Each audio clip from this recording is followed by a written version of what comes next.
നമ്മൾ ഇന്ന് വന്നിട്ടുള്ളത് ഒരു സോഫ്റ്റ് ബോക്സ് എങ്ങനെ ക്രിയേറ്റ് ചെയ്യാന്നുള്ളതിനെ കുറിച്ചുള്ള ഒരു വീഡിയോ ആയിട്ടാണ്. അപ്പോൾ ഈ ഒരു വീഡിയോ കൂടുതലും ഉപകാരപ്പെട്ട യൂട്യൂബേഴ്സിനും അതുപോലെ ഫോട്ടോഗ്രാഫേഴ്സിനും ആയിരിക്കും. അപ്പോൾ ഈ വീഡിയോ നിങ്ങൾ കാണുകയാണെങ്കിൽ നിങ്ങൾക്ക് ഇതുപോലെ ഒരു സോഫ്റ്റ് ബോക്സ് ഉണ്ടാക്കാം. ഞങ്ങളിവിടെ 2 ഉണ്ടാക്കിയിട്ടുണ്ട്. അത് വെച്ചിട്ടാണ് നമ്മളിത് ഷൂട്ട് ചെയ്യുന്നത്.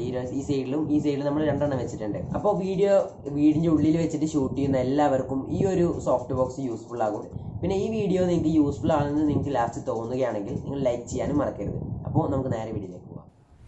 ഇപ്പോൾ നമുക്ക് ഇത്തരത്തിലുള്ള ഒരു സോഫ്റ്റ് ബോക്സ് ഉണ്ടാക്കണമെന്നുണ്ടെങ്കിൽ ആദ്യം തന്നെ ഒരു കാർഡ്ബോർഡ് ബോക്സാണ് വേണ്ടത്. അപ്പോൾ അത് വീഡിയോയിൽ കാണുന്നത് പോലെ അത് മാർക്ക് ചെയ്യാം. അപ്പോൾ നിങ്ങൾ വലിയൊരു സോഫ്റ്റ് ബോക്സ് ഉണ്ടാക്കാൻ നോക്കുന്നതെങ്കിൽ നിങ്ങൾ വലിയ ബോക്സ് എടുക്കുക. അപ്പോൾ നമ്മൾ അത്യാവശ്യം വലുപ്പമുള്ളൊരു ബോക്സാണ് എടുത്തിട്ടുള്ളത്. അപ്പോൾ ഇതുപോലെ മാർക്ക് ചെയ്തിട്ട് നമുക്കത് കട്ട് ചെയ്തെടുക്കണം. ഈ ഒരു മാർക്കിലൂടെ കട്ട് ചെയ്തെടുക്കണം. അപ്പോൾ എല്ലാ സൈഡിലും നമ്മൾ മാർക്ക് ചെയ്തിട്ടുണ്ട്. അപ്പോൾ നമുക്കതൊരു ബ്ലേഡ് വെച്ചിട്ട് കട്ട് ചെയ്തെടുക്കാം.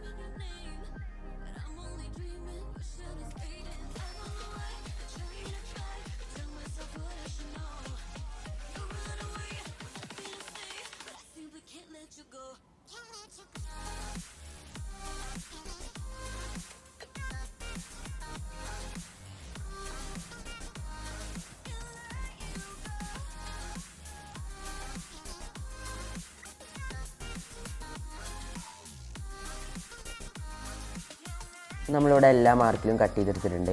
ഇനി നമ്മൾ താഴെയുള്ള ഇൻസുലേഷൻ ആപ്പ് കട്ട് ചെയ്തിട്ട് അടി ഓപ്പൺ ചെയ്യണം.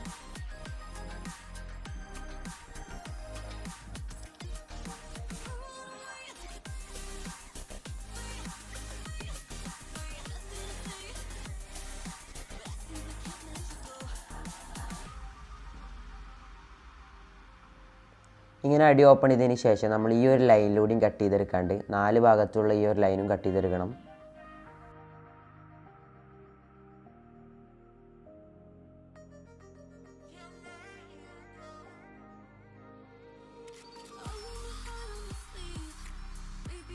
അപ്പോൾ നമുക്ക് ഇതിന് ശേഷം ഈ കട്ട് ചെയ്ത ഭാഗം ജോയിൻ ചെയ്യാനുണ്ട്. അപ്പോൾ ആ ഒരു വീഡിയോ ഞങ്ങൾ എടുക്കാൻ മറന്നു. അപ്പോൾ വീഡിയോയിൽ ഈ ഒരു കാണുന്നത് പോലെയാണ് നമ്മൾ ജോയിൻ ചെയ്യേണ്ടത്.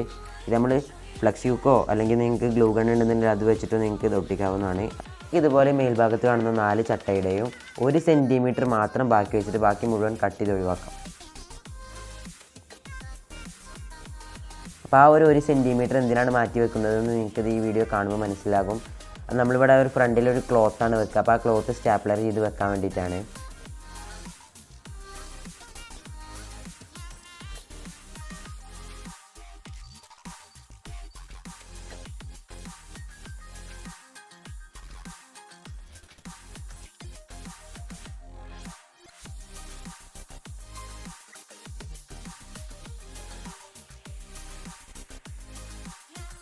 അപ്പോൾ നമ്മൾ വൈറ്റ് കളറിലുള്ള ഒരു കോട്ടൺ ക്ലോത്താണ് എടുത്തിട്ടുള്ളത്. നിങ്ങൾക്ക് കളർഫുൾ ആയിട്ടുള്ള ഒരു ലൈറ്റാണ് ആവശ്യമുള്ളത് വെച്ചാൽ അതിനനുസരിച്ചുള്ള കളർ എടുക്കാം. നമുക്ക് എപ്പോഴും വൈറ്റ് ആണല്ലോ വീഡിയോ ഒക്കെ ഷൂട്ട് ചെയ്യാൻ ബെസ്റ്റ്. അപ്പോൾ നമ്മൾ വൈറ്റ് കളറിന് എടുത്തിട്ടുണ്ട്.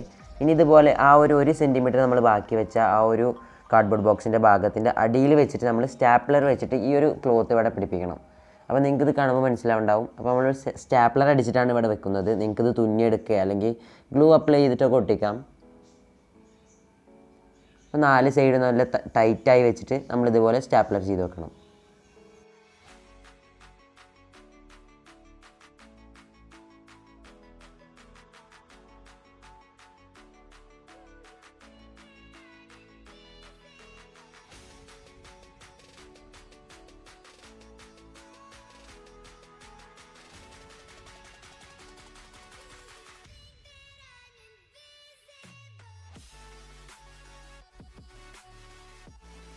അപ്പോൾ അങ്ങനെ ചെയ്ത് കഴിഞ്ഞാൽ നമുക്ക് ഇതുപോലെ പെർഫെക്റ്റ് ആയിട്ട് നമ്മളെ ക്ലോത്ത് നിൽക്കും.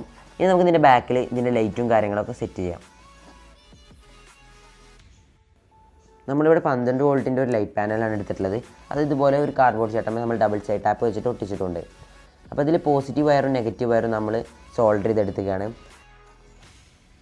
അതുപോലെ നമ്മുടെ ഈ പോസിറ്റീവ് വയർ നമ്മൾ ഡയറക്റ്റ് നമ്മുടെ 12 വോൾട്ടിൻ്റെ അഡാപ്റ്ററിലേക്ക് കണക്ട് ചെയ്തിട്ടുണ്ട്. പിന്നെ നെഗറ്റീവ് വയറിലാണ് നമ്മളിവിടെ സ്വിച്ച് കൊടുത്തിട്ടുള്ളത്. നമ്മളൊരു ഓൺ ഓഫ് സ്വിച്ച് എടുത്തിട്ടുണ്ട്.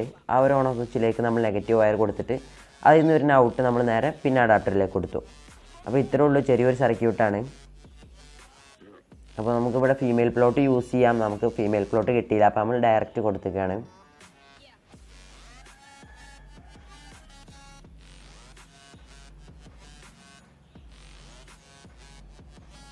അപ്പോൾ നമ്മളിവിടെ എടുത്തിട്ടുള്ള അഡാപ്റ്റർ എന്ന് പറഞ്ഞു കഴിഞ്ഞാൽ 12 വോൾട്ടിൻ്റെ ഒരു അഡാപ്റ്ററാണ്. അതുപോലെ തന്നെ അത് 1.5 ആംപിയറിൽ വർക്ക് ചെയ്യുന്ന ഒരു അഡാപ്റ്ററാണ്. അപ്പോൾ ഇത്രയേ ഉള്ളൂ നമ്മുടെ സർക്യൂട്ട്. ഇത് നമുക്കിനി നമ്മുടെ സോഫ്റ്റ് ബോക്സിൽ സെറ്റ് ചെയ്യാം. നമ്മൾ നേരത്തെ സെറ്റ് ചെയ്ത് വെച്ച ബോക്സാണിത്. ഇതാണ് നമ്മുടെ സോഫ്റ്റ് ബോക്സ്. ഇവിടെ കോട്ടൻ്റെ ക്ലോത്താണ് നമ്മൾ സെറ്റ് ചെയ്തിട്ടുള്ളത്. ഇനി ഈ ഒരു മേൽഭാഗത്ത് വെച്ചിട്ട് നമ്മൾ നേരത്തെ വെച്ച ഈ LED സ്ട്രിപ്പ് ഒട്ടിച്ച് ഈ കാർഡ്ബോർഡ് ഇവിടെ ഒട്ടിക്കണം. അതിനായിട്ട് നമ്മളിവിടെ ഒരു ഹോൾ എടുത്തിട്ടുണ്ട്. ഇത് എന്തിനാണെന്ന് വെച്ച് കഴിഞ്ഞാൽ നമ്മൾ ഈ വയർ രണ്ടും പാസ് ചെയ്ത് കൊടുക്കാനാണ്. അതുപോലെ ഇവിടെ ഒരു കെട്ടിട്ടുണ്ട്. അതായത് ഈ വയർ നമ്മൾ വലിക്കുമ്പോൾ ഓവറായി വലിഞ്ഞ് കഴിഞ്ഞാൽ ഈ ഒരു ഷോൾഡറൊക്കെ പൊട്ടാൻ ചാൻസ് ഉണ്ട്. അതിനാണ് നമ്മൾ അവിടെ ഒരു കെട്ട് കൊടുത്തിട്ടുള്ളത്. ഇനി നമുക്ക് ഈ 2 വയറും കൂടി ഈ ഹോളിലൂടെ കടത്തിവിടാം.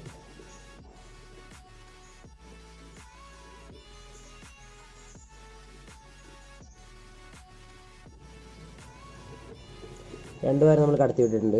ഇനി നമുക്ക് ഒരു സൂപ്പർ ഗ്ലൂ നല്ല മുട്ടുന്ന ഒരു പശ വെച്ചിട്ട് ഇത് നമുക്കിങ്ങനെ ഒട്ടിച്ചെടുക്കാം. നമ്മളിവിടെ സൂപ്പർ ഗ്ലൂ വെച്ചിട്ടാണ് ഒട്ടിക്കുന്നത്. നിങ്ങളിത് ഗ്ലൂ ഗൺ ഉണ്ടെങ്കിൽ അതാണ് ഏറ്റവും ബെസ്റ്റ്, അതായിരിക്കും. നന്നായിട്ട് ഇതിൻ്റെ എല്ലാ മൂലയും നമ്മളിതുപോലെ ഒട്ടിച്ചു കൊടുക്കാം. നമ്മുടെ സോഫ്റ്റ് ബോക്സിൻ്റെ പാനൽ LED പാനലൊക്കെ നമ്മളിവിടെ സെറ്റ് ചെയ്ത് വെച്ചിട്ടുണ്ട്. ഇനി നമുക്കിതുപോലെ ഇതിൻ്റെ സർക്യൂട്ട് ഫുള്ള് കംപ്ലീറ്റ് ചെയ്യാനുണ്ട്. അതിന് മുമ്പായിട്ട് ഞങ്ങളിവിടെ 2 സോഫ്റ്റ് ബോക്സെല്ലാം ഉണ്ടാക്കി വെച്ചിട്ടുള്ളത്. ഇതിന് രണ്ടിനും നമ്മൾ LED പാനലും സെറ്റ് ചെയ്ത് വെച്ചിട്ടുണ്ട്. രണ്ടും ഒരേ പാനലുകൾ തന്നെയാണ് സെറ്റ് ചെയ്ത് വെച്ചിട്ടുള്ളത്. പക്ഷേ ഒന്ന് ചെറുതും ഒന്ന് വലുതുമാണ്. അത് ഞങ്ങൾ ജസ്റ്റ് ഒന്ന് ചെറുതും വലുതും ട്രൈ ചെയ്ത് നോക്കുകയാണ്. അപ്പോൾ രണ്ടിൻ്റെ ലൈറ്റ് എങ്ങനെ ഉണ്ട് നോക്കാൻ വേണ്ടിയിട്ട്. ഇനി നമുക്ക് ഇതിൻ്റെ സർക്യൂട്ട് ഫുള്ള് കംപ്ലീറ്റ് ചെയ്തിട്ട് കാണിച്ചു തരാം. അപ്പോൾ നമ്മുടെ സോഫ്റ്റ് ബോക്സിൻ്റെ ഫുൾ കണക്ഷനും കാര്യങ്ങളൊക്കെ കഴിഞ്ഞിട്ട് നമ്മളിവിടെ വെച്ചിട്ടുള്ളതാണ്. നമുക്കിത് വർക്ക് ചെയ്ത് നോക്കണം. അതിന് മുമ്പ് തന്നെ എനിക്കൊരു കാര്യം പറയാനുള്ളത് എന്താണെന്ന് വെച്ച് കഴിഞ്ഞാൽ, നമ്മൾ മേടിക്കുന്ന ഒരു സോഫ്റ്റ് ബോക്സിൻ്റെ അതേ ഒരു ക്വാളിറ്റി ഈ ഒരു സോഫ്റ്റ് ബോക്സിൽ നിങ്ങൾക്ക് കിട്ടും. മുഖത്തേക്കുള്ള റിഫ്ലക്ഷൻ എന്തായാലും നമുക്ക് ഒഴിവാക്കാം. നമ്മൾ സാധാ ഒരു ബൾബ് ഇട്ടിട്ടാണ് യൂസ് ചെയ്തതെങ്കിൽ നമുക്കൊരു റിഫ്ലക്ഷൻ ഉണ്ടാവും വീഡിയോ ഒക്കെ ഷൂട്ട് ചെയ്യുമ്പോൾ. അതെന്തായാലും ഇത് വെച്ചിട്ട് നമുക്ക് സോൾവ് ചെയ്യാൻ പറ്റും. അപ്പോൾ ഇത് ഓണും ഓഫും ചെയ്യുമ്പോൾ നിങ്ങൾക്ക് ഇതിൻ്റെ വെട്ടത്തിൻ്റെ ക്വാളിറ്റി എത്ര ഉണ്ടെന്ന് നിങ്ങൾക്ക് മനസ്സിലാവുന്നുണ്ടാകും. അപ്പോൾ ഇത്ര സിമ്പിളായിട്ട് നമുക്കൊരു സോഫ്റ്റ് ബോക്സ് ഇതുപോലെ വീട്ടിൽ ക്രിയേറ്റ് ചെയ്യാം. അപ്പോൾ ഈ ഒരു വീഡിയോ നിങ്ങൾക്ക് ഇഷ്ടപ്പെടുകയാണെങ്കിൽ നിങ്ങളുടെ ഫ്രണ്ട്സിന് ഷെയർ ചെയ്യുക. അതുപോലെ തന്നെ ലൈക്ക് ചെയ്യാനും മറക്കരുത്. അപ്പോൾ നമ്മുടെ ചാനൽ ആദ്യമായി കാണുകയാണെങ്കിൽ സബ്സ്ക്രൈബ് ചെയ്യാനും മറക്കരുത്. അപ്പോൾ മറ്റൊരു വീഡിയോയുമായി നമുക്ക് വീണ്ടും കാണാം.